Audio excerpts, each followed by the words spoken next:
It's about 3 hours later. We've let the brisket completely cool so that we can cut it. So the one thing you got to remember is that a brisket is several cuts of muscle. So you have to separate the muscle and then cut it. And you want to cut it against the grain. So what I'm going to do is I'm going to find this layer of fat here and separate these two pieces of muscle. So I'm kind of like pressing against it so that it will naturally separate.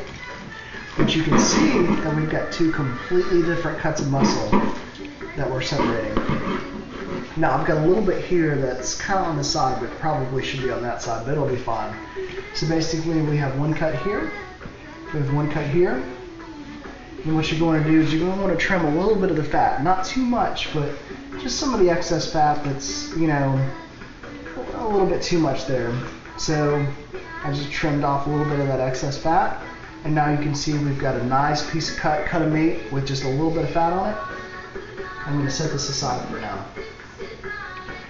So I'm going to take this cut right here, make sure that the fat, there's only a little bit of fat here, so that's going to be completely fine. I'm going to check this side and see if this is the fat side.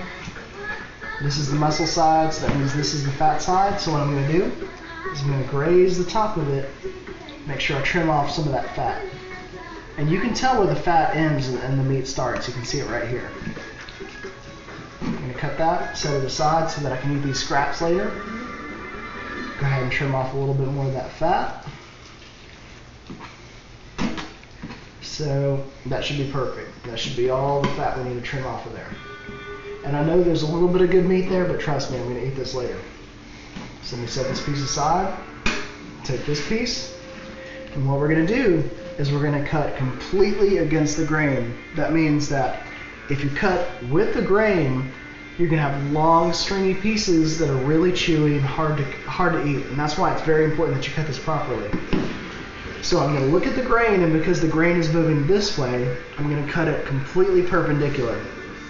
So I've got a burnt end here. We call these burnt ends, by the way. And those are the pieces with a lot of seasoning, and basically it looks like a burnt end. We're going to slice it thin, and just go ahead and set it aside.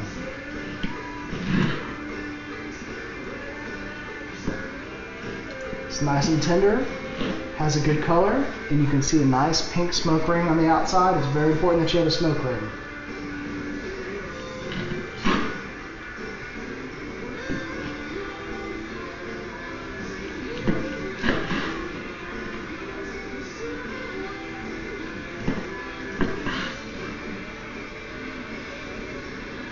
You got that pan over there.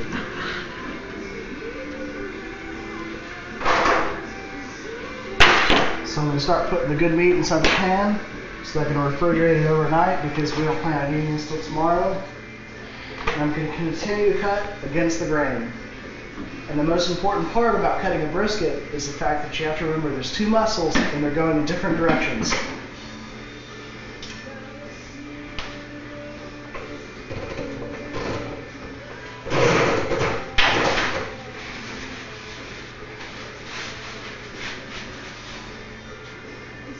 So remember to cut against the grain.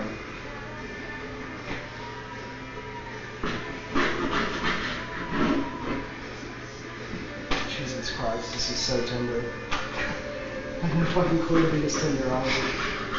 This is like